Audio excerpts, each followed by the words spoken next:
नमस्कार, जय हिंद दोस्तों। कैसे आप सभी। तो आपको बता दूं कि यूपी ट्रिपल एससी पैट, जी हाँ दोस्तों, नोटिफिकेशन जारी हो चुका है।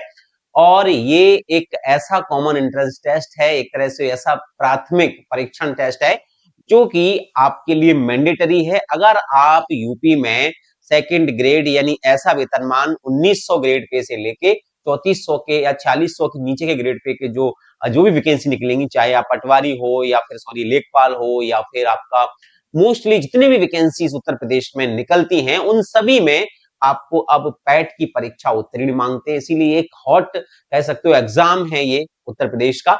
तो आप में से कौन-कौन तैयार है इस एग्जाम के लिए, लेकिन इसके लिए क्या-क्या चाहिए, कौन-कौन सी चीजें आपको लगेंगी, क्या-क्या डॉक्यूमेंटेशन कैसे होगा, आप इसका फॉर्म कैसे भर सकते हो और इसकी परीक्षा कब होगी, ये सारे सवालों के जवाब, इसका सिलेबस क्या होगा और आपको कितने नंबर का पेपर मिलेगा और आपको कितना समय मिलेगा इसको हल करने में, आपके परीक्षण कहाँ-कहाँ होंगे, ये सारी चीजों के जवाब मैं आपको इस वीडियो में देने वाला हूं। तो बने रहिएगा इस वीडियो में। सबसे पहले नए हैं तो चैनल को सब्सक्राइब कर लीजिएगा और हाँ, आपको अगर ये वीडियो अच्छी लगे तो प्लीज लाइक एंड शेयर कर दीजिएगा। चलिए, तो सबसे पहले मैं आपको बता देता हूं कि इसका ऑफिशियल नोटिफिकेशन लखनऊ से निकला है। उत्तर प्रदेश अधीनस्थ सेवा चयन आयोग यानी यूपी ट्रिपल एसपी का ये एग्जाम है, ट्रिपल एससी के द्वारा ये कराया जाता है और इसकी जो ऑफिशियल वेबसाइट है वो भी uptripplesc.gov.in पर है। ठीक है, तो याद रखना, प्रारंभिक अर्हता परीक्षा इसको बोलते हैं, प्रिलिमिनरी एलिजिबिलिटी टेस्ट यानी पीईटी 2026। तो एक तरह से ये है ना, प्रिलिमिनरी कहलाता है, प्रिम, है ना। तो अब देखो, विज्ञापन के प्रकाशन की तिथि तो 1 तारीख थी, लेकिन इसका जो आवेदन अब जो शुरू हो रहा है और शुल्क जमा करने की जो तिथि है वो आज है, यानी 3 अगस्त से शुरू हुई है। पंजीकरण शुल्क जमा करने ऑनलाइन आवेदन पत्र सबमिट करने की अंतिम तिथि 1/9 यानी सितंबर 1 सितंबर तक रखी गई है।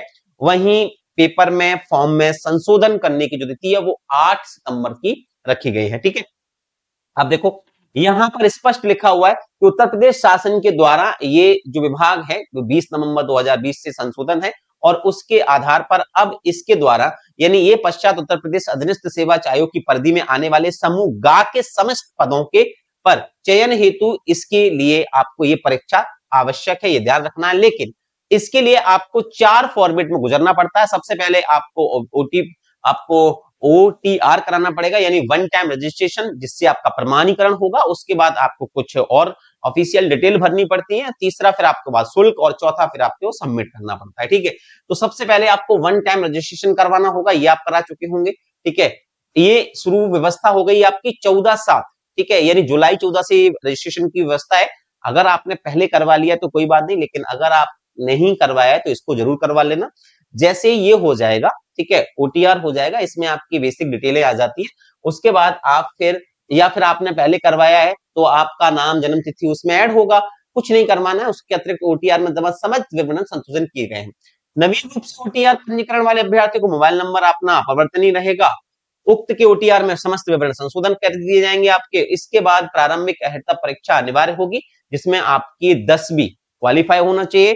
अगर आपके पास 12वीं की मार्कशीट है तो आप उसको भी ऐड कर सकते हैं, वरना मिनिमम क्वालिफिकेशन जो है, अर्हता जो है वो 10th की मांगी गई है, तो आपने 10th कर लेना है। ठीक है, तो ये हो जाएगा। आगे देखो, ठीक है, आयोग की परिधि में आने वाले पद कौन कौन से होंगे, तो यहां पर ध्यान रखना है, प्रॉपर लिखा हुआ है कि आपके समूह अधिनियम के अतिरिक्त समूह खा के और समूह गा के ऐसे समस्त पदों पर सीधी भर्ती वाले पदों के संबंध में, जिनके अंतर्गत सचिवालय के पद भी आएंगे, राज्य सरकार द्वारा स्थापित या नियंत्रित किसी भी बोर्ड या निगम की किसी भी अन्य कानून निकाय के समस्त पद जो गा के पदों पर भी लागू होगा। ध्यान रखना, इन सभी में आपका ये जो पैट की जो मार्कशीट है वो काम करेगी, ये ध्यान रखना। चलिए, अब बेसिक जो चीज है वो आपको बता देता हूं कि इसके अंदर देखो कहां कहां से इसमें ये प्रॉपर नियम दिया गया है कि आपका ये जो शक्ति है यानी जो पैट है वो कब काम आएगा। वेतन बैंड आपका ग्रेड पे 1900 से होगा और 4600 से कम की सीधी भर्ती में आपका ये जो है वो काम आने वाला है, जिसमें आपके लेखपाल जैसी भर्ती आ जाती है, जिसमें आपके ग्रेड 2 ग्रेड 3 वाली भर्ती आ जाती है। ठीक है, ये सारी भर्ती आ जाती है ना। ऑनलाइन आवेदन के लिए निर्देश दिए गए हैं। आपको प्रमाणीकरण करना है यानी ओटीआर करना है, फिर पंजीकरण यानी रजिस्ट्रेशन करवाना है, यानी आपको फॉर्म भरना है, फिर आपका अपना शुल्क देना है, भुगतान करना है, आपका पेमेंट हो जाएगा और आप अपना उसको प्रिंट आउट निकाल के रख लीजिएगा। ध्यान रखना, ठीक है, कुछ नहीं है, घोषणा होगा, एक सबमिट बटन दबाएंगे, वो आप सब कर लीजिएगा ऑनलाइन जाके।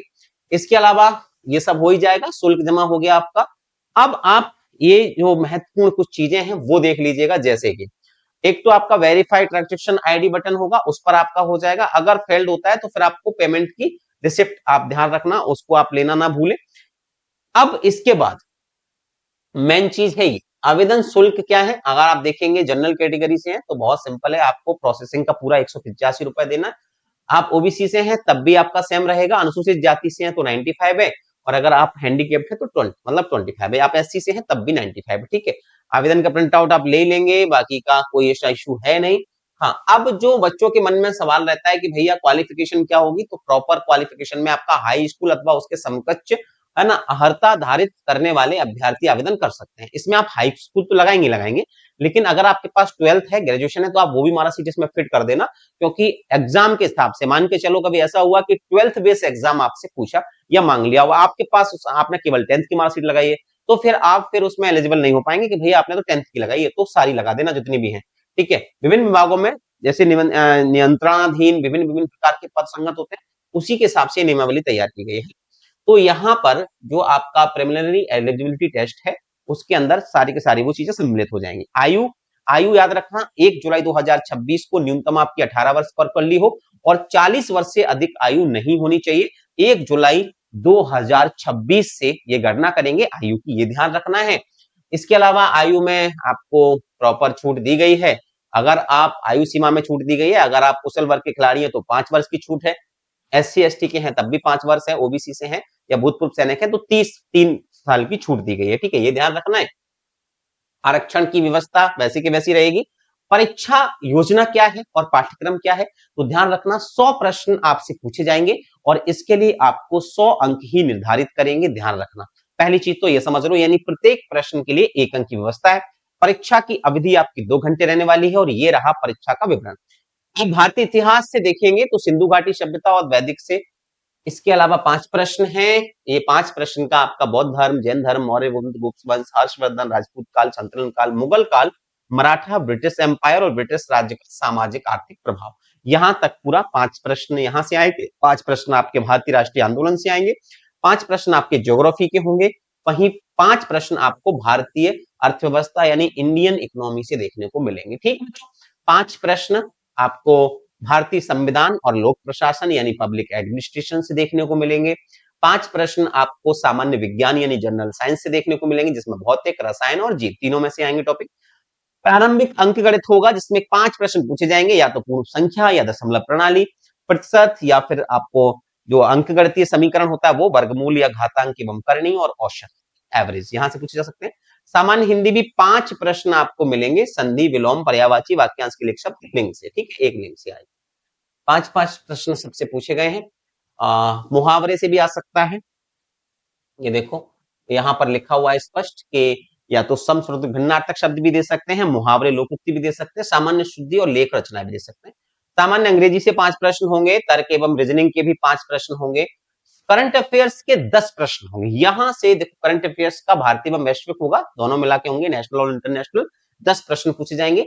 सामान्य जागरूकता यानी जनरल अवेयरनेस के भी 10 प्रश्न होंगे, जिसमें भारत के पड़ोसी देशों के बारे में, देश राजधानी मुद्रा के बारे में, भारत के राज्य एवं केंद्र प्रशासित से संबंधित प्रश्नों के बारे में, अंतरराष्ट्रीय अंतरराष्ट्रीय दिवस, विश्व संगठन एवं उनके मुख्यालय, भारतीय पर्यटन स्थल, भारत की कला एवं संस्कृति, भारत एवं विश्व के खेल, भारतीय अनुसंधान संगठन, प्रमुख पुस्तकें और उनके राइटर्स, पुरस्कार एवं विजेता, जलवायु परिवर्तन एवं पर्यावरण से संबंधित प्रश्न होंगे। इसके लिए 10 टोटल ऐसे 100 प्रश्न आप कंप्लीट करेंगे, और इसी से आपकी बनेगी, ठीक है। अपठित गद्यांश का विवेचन एवं विश्लेषण ये 10 नंबर का होगा, ग्राफ की व्याख्या एवं विश्लेषण ये 10 नंबर का, तालिका की व्याख्या एवं विश्लेषण ये 10 नंबर का। ये प्रत्येक 5 प्रश्न इसके पूछे जाएंगे, इसके 2-2 नंबर मिलेंगे।